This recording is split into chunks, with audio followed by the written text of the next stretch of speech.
Les amis, j'espère que vous allez bien. Marcus Rashford, 27 ans, arrive aujourd'hui, ce 21 juillet 2025, au FC Barcelone. Passer sa visite médicale, puis ensuite il va s'entraîner les prochains jours et voyager avec le reste de la troupe pour la tournée asiatique. Donc forcément, on parle du joueur qui monopolise le plus de hype sur le mercato du Barça 2025. Normalement, ça va être le joueur sur lequel on va plus se pencher, être excité, être hypé, et c'est normal, c'est un sacré joueur. En tout cas, c'était un grand joueur. Est-ce qu'il en est encore un aujourd'hui? On est vraiment divisé du côté de la communauté du Barça. Il y en a beaucoup qui sont pessimistes, beaucoup qui sont optimistes, un petit peu trop, comme d'habitude dans l'excès. Comme d'habitude, la communauté du Barça qui est dans l'excès concernant le positivisme et le négativisme concernant du coup Marcus Rashford. C'est le moment de parler un petit peu tactique justement.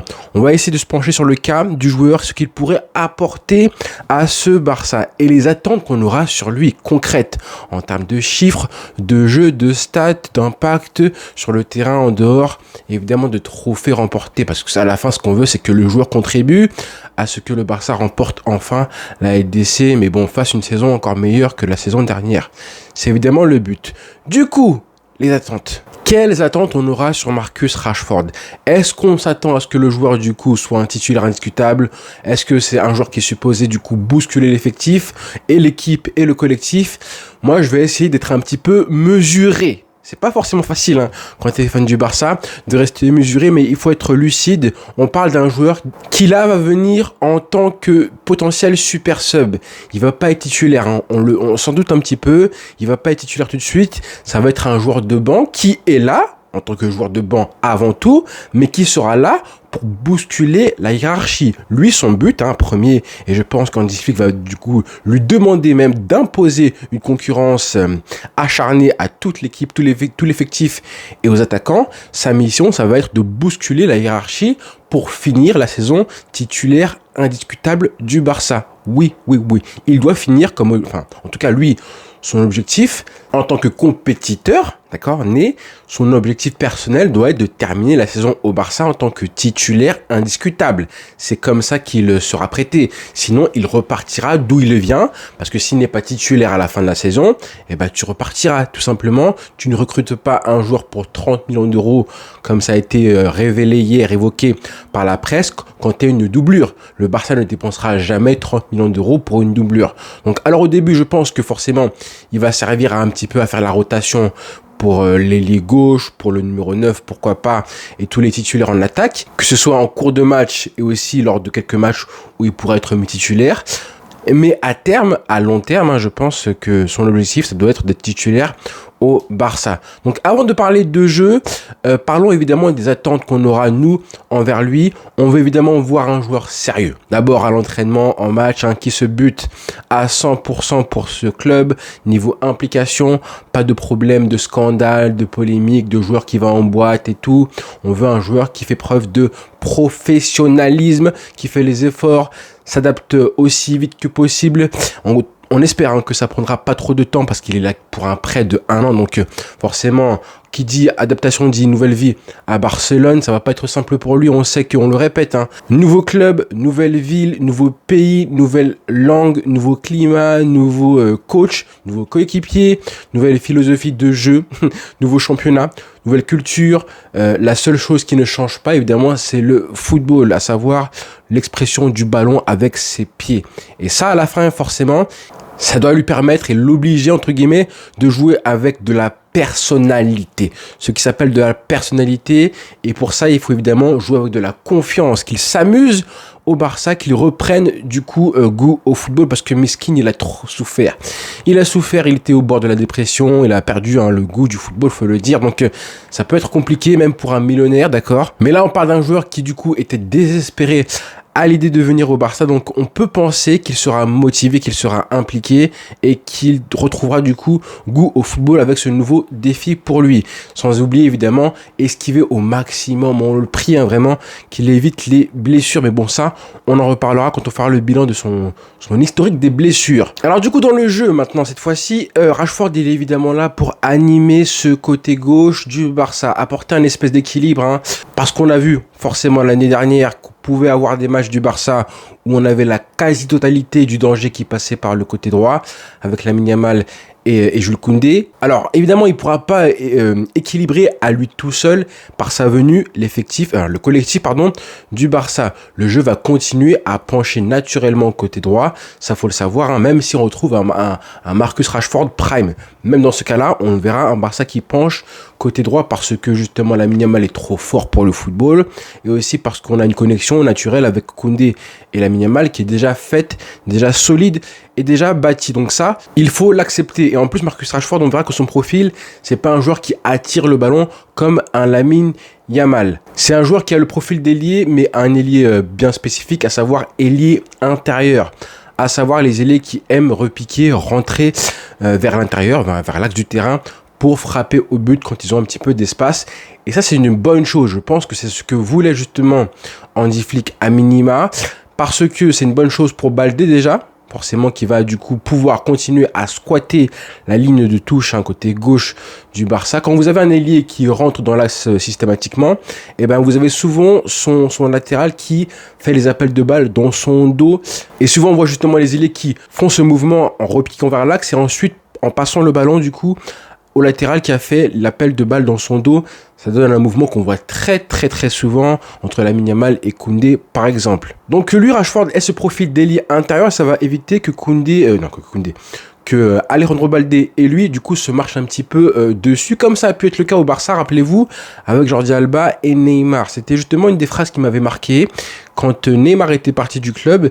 Je crois, il me semble, c'était 2-3 mois plus tard, on avait Jordi Alba, à qui on avait demandé comme ça, est-ce que Neymar lui manquait sur le côté gauche, et il avait dit non. Et ça avait surpris tout le monde parce qu'on se disait, mais comment ça se fait, Neymar, Jordi Alba, on pensait qu'ils s'entendaient bien et tout. Et il avait dit non, en fait, le fait que Neymar parte du Barça, ça me permet, moi, du coup, d'avoir de l'espace pour moi, sur mon côté gauche. Et c'est vrai qu'à l'époque, on avait un Neymar qui, lui, était plus, du coup, cantonné à squatter la ligne. En tout cas, il était moins libre que ne l'était côté droit du coup un Messi qui lui du coup sur son côté faisait ce qu'il veut, repiquer vers l'axe. Il n'était pas vraiment un ailier à ce moment-là. Messi était libre alors que Neymar était largement plus entre guillemets condamné à rester côté gauche, du coup devait animer le couloir gauche plutôt avec ses courses, ses dribbles et tout, et c'était pas forcément deux joueurs qui étaient vraiment très liés collectivement, Neymar et Jordi Alba. C'est justement quand Neymar est parti qu'on a vu un Jordi Alba qui a multiplié les appels de balle côté gauche et a débloqué plutôt la fameuse passe, enfin d'abord l'appel de balle en profondeur avec la passe intérieure de Messi qui trouvait Jordi Alba et Jordi Alba qui le remettait ensuite en 1-2 pour souvent, pas mal, beaucoup, très souvent même, des buts de Messi avec des mouvements qu'on a vu du coup 10, 15, 20 fois. Donc le profil de Rashford, je pense que c'est un vrai plus et c'est ce que voulait, je pense, un Hansi Flick, et ça va pas gêner, je pense pas que ça gênera un Jordi Alba. Ça va être un peu important du coup de voir comment ils vont s'ajuster entre Rashford, Rafinha ou Olmo à ces postes-là, parce que c'est aussi une zone qu'appréciait Rafinha l'année dernière. On va pas se mentir, même si dans le jeu on va en attendre pas mal sur Rashford, là où on va juger s'il fait une bonne saison ou pas, et ben là où on va voir aussi s'il est revenu à son prime, et bien ça va être sur l'aspect statistique, s'il va marquer des buts ou pas, s'il va être décisif pour ce Barça-là. Alors les chiffres, les statistiques, on en avait déjà parlé, j'avais fait une vidéo pour comparer les 4 ailiers qui étaient pistés par le Barça avec Lookman, Leao, Nico Williams, Rashford, Luis Diaz. Et là, Rashford, du coup, on en avait parlé du fait que 2022-2023, ça avait été la meilleure saison statistique de sa vie, sa carrière, avec 17 buts en 35 matchs de Première Ligue, même s'il a fait encore mieux en 2019-2020, la fameuse saison de son prime, 2019-2020, oui, celle du Covid, avec 17 buts marqués en 31 matchs. Mais quand même, je sais pas si on peut déjà mettre un petit défi pour le joueur. Il y en a beaucoup qui parlent un petit peu en disant oui, ce serait bien qu'il mette 10-15 buts l'année prochaine. On verra. Ça dépend évidemment du temps de jeu, la façon dont il s'adapte aussi au Barça. C'est un peu compliqué, un petit peu trop tôt maintenant de parler. Forcément, s'il met 10, 15, 20 buts, déjà ce serait une réussite XXL pour moi. Allez, plus de 15 pour moi, ce serait un truc de fou. Entre 10 et 15, ça dépendra de quand il les marque et face à qui. À chaque fois, c'est le même débat. Bon, après, il reste quand même sur une saison 2024-2025 avec simplement 11 buts marqués, 7 avec United, 4 avec Aston Villa. 11, c'est pas extraordinaire. Il y en a beaucoup qui ont vanté un petit peu son passage récent là avec Aston Villa, mais ça reste 2 buts marqués en championnat, 2 buts marqués en coupe, 0 en Ligue des Champions. bon, c'est pas extraordinaire, même si quand même en LDC, il a fait des bons matchs, notamment face à Paris. Maintenant, on l'attend là, on l'attend justement avec cette expérience qu'il est supposé apporter au Barça, en termes d'efficacité, de finition dans les grands matchs. C'est un joueur un petit peu irrégulier, mais qui a souvent marqué dans les grands matchs, ça faut le dire. Et surtout, ce que je voulais vous montrer, c'est que 2022-2023, on voit que cette saison-là, celle où il a marqué 17 buts en championnat, du coup, en première ligue, on voit que la grande majorité des matchs, il a joué à ce poste d'ailier gauche. On sait qu'il est polyvalent, qu'il a joué à beaucoup de postes, avant-centre, ailier droit, mais en tant qu'ailier gauche, c'est justement là où il a le plus marqué en 2022-2023. Moi, je suis parti le voir au Camp Nou, du coup, quand il avait joué face au Barça. Et ce match-là, il avait joué en tant qu'avant-centre. Mais pareil, vous regardez la saison 2019-2020, celle de son prime, et là aussi, il avait joué à ce poste d'ailier gauche, ce qui reste de bon augure pour le Barça. Maintenant, les frères, si on parle de jeu et non plus de statistiques et de chiffres, Rashford, on sait que c'est un joueur du coup qui a besoin d'espace. On sait que sa qualité première, c'est évidemment la vitesse, comme beaucoup d'ailiers de son profil aujourd'hui. En Angleterre, les espaces, il les aura, il les a eu. En Espagne, il les aura un peu moins, notamment face au bloc bas. Donc ça, il va devoir s'adapter. En gros, faire évoluer son jeu. Un petit peu, même exactement ce qu'on demande à Mbappé aujourd'hui, parce qu'ils ont un profil un petit peu similaire quand même, mine de rien. Donc pour ça, il faut progresser, mais travailler avant tout pour gérer aussi, être efficace dans les petits espaces, parce que pour l'instant, c'est un joueur qui utilise sa vitesse, sa percussion et qui fait d'excellents appels en profondeur.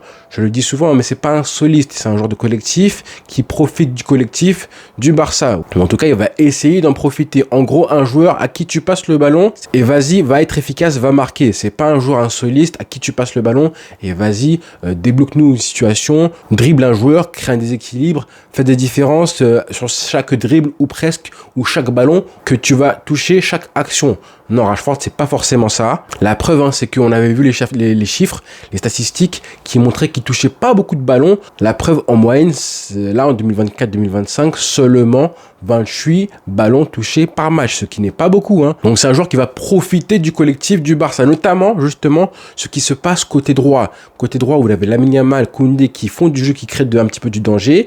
Mais souvent, maintenant, on voit des prises à 2, à 3 sur Lamine Yamal. Parfois, le jeu est bloqué côté droit, il faut le renverser. Et pour le renverser, il faut le faire vite, justement pour profiter de l'espace laissé côté gauche de l'attaque du Barça.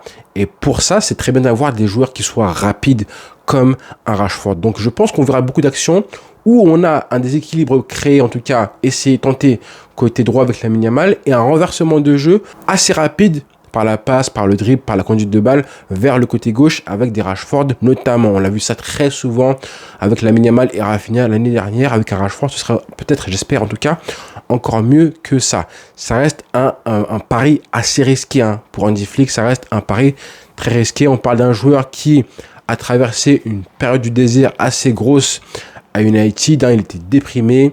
Comme je disais, il a perdu le goût au football, qui a énormément décliné, il faut le savoir aussi, alors qu'on parlait de lui comme un potentiel vainqueur du Ballon d'Or, un mec qui devait être juste derrière des Mbappé et consorts. Il a perdu sa place à United, face à des mecs quand même comme Alejandro Garnacho. Ça sur le CV, ça fait un petit peu mal, mais heureusement pour lui, il va croiser la route d'Hansi Flick, les frères, qui aiment le joueur, qui aiment le profil, qui a prouvé qu'il sait du coup tirer du coup le maximum des joueurs qui sont parfois un petit peu en déclin, les gérer, relancer des carrières un petit peu, c'est ça le terme, relancer des carrières, et en plus qui utilise mieux que personne ce genre de profil dans son système, le 4-2-3-1, on l'a vu au Bayern Munich. Pour moi, c'est clairement le coach qu'il lui faut, parfait ou presque aujourd'hui. C'est le système en plus, le 4-2-3-1, qui est parfait avec un vrai 9 devant lui. Et ça, Rashford, c'est comme Mbappé. Il lui faut un 9 devant lui. C'est là où il est le meilleur, je pense. C'est là, je pense, où il est le meilleur. Du côté des défauts maintenant, pour finir, Rashford, on va pas oublier que c'est un joueur quand même assez irrégulier, ça faut le dire, selon les matchs, et des matchs où il est incroyable et des matchs où on le voit beaucoup moins, il peut être un peu moins transparent. Justement, en parlant de ça, s'il ne marque pas dans un match, est-ce que c'est un joueur qui du coup va servir au collectif? Ça peut être une de ses limites, parce que oui, comme je disais, il touche pas beaucoup de ballons au cours d'un match. Il a aussi cette espèce de manque de connaissances tactiques. Il a un petit peu un QI football, je trouve, assez limité. Il fait les mauvais choix assez souvent. Parfois même en plein match, le mec te fait des choses incroyables. Et 5 minutes après, te fait des saucisses, des choix un petit peu incompréhensibles. Ça, c'est Rashford, hein. Donc il va devoir du coup rattraper son retard, en plus en jouant au Barça avec qui du coup tu as des mecs qui sont hyper doués parce qu'ils sont formés à la Masia. Et puis aussi ça on le dit, hein, qu'il peut jouer à tous les postes, mais en tant que numéro 9, c'est un joueur qui certes il peut remplacer Lewandowski, mais en vrai c'est pas son meilleur poste. Je trouve que à droite, comme il est droit, pourquoi pas faire souffler Lamine Yamal, et à gauche sont vraiment ses meilleurs postes parce qu'on voit que certes il a pas il a une finition de crack, ça faut le dire, hein, mais il n'a pas non plus un jeu de tête extraordinaire. Physiquement, c'est pas un joueur qui va te réussir à gérer 2 défenseurs centraux sur ses côtes. Ça va être compliqué parce qu'il a besoin d'espace. C'est vrai que lui, par contre, hein, quand il arrive à se lancer vers l'avant et qu'il arrive à trouver les 5-10 mètres pour se lancer, vous savez, hein, comme tous les ailiers évidemment qui aiment l'espace, les 5 ou 10 mètres nécessaires pour te lancer vers l'avant et ensuite tu es inarrêtable, ça par contre c'est vraiment un secteur du jeu où il est assez dangereux. Donc voilà pour Marcus Rashford. Donc voilà les amis, très content de son arrivée aujourd'hui au Barça avec les photos qu'on va avoir, l'interview, avoir un joueur anglais en plus qui va s'adapter au Barça. C'est vraiment un pur bonheur. En tout cas, on est hypé, excité, même si calme les mecs, parce que ça reste un transfert hyper risqué. Voilà les frères, bonne journée à tous. Ciao.